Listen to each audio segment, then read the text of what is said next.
Hello, my name is Lorien Foote, and I am taking this video from a recliner in my home office where I spent a lot of time in the spring of 2020.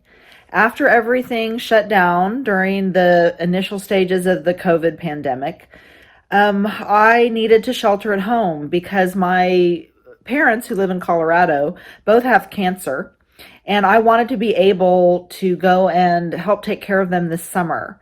So I had to get through a couple of months while I was wrapping up some research that I was doing. I'm a professor at Texas A&M.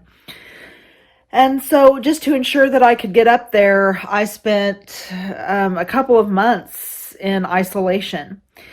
And what was really interesting to me about that time was that I ended up having the best Easter experience of my life, even though I was alone on Easter and I didn't get to worship with anyone.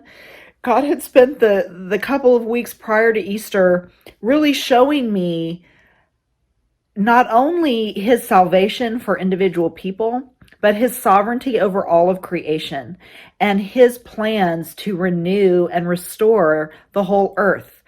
I spent a lot of time in scripture, and I knew this before, but I really saw throughout the prophets in the Old Testament through Revelation how God makes many promises about earth being restored, peace coming to animals as well as to people, about disease and sickness being wiped out.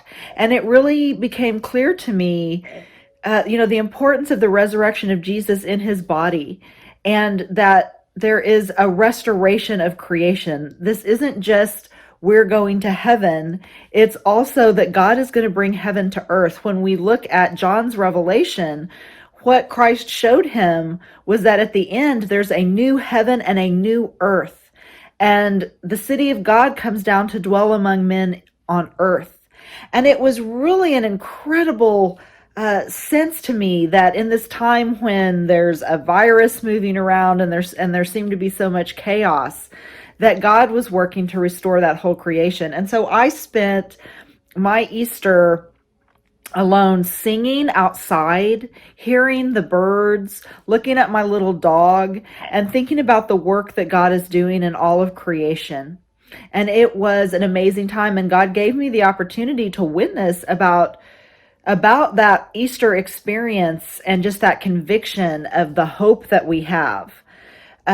He gave me the opportunity to share that with some neighbors that I had, yelling across the site, I was in my driveway there walking by, and it just naturally came up, some questions that they had, and I was able to share my Easter experience and the meaning of Easter and the resurrection of Jesus. So even in total isolation, in a way, God gave me an opportunity to share. Even though I couldn't be close to people, even though I couldn't sit down with people, I still got to tell what God had done for me.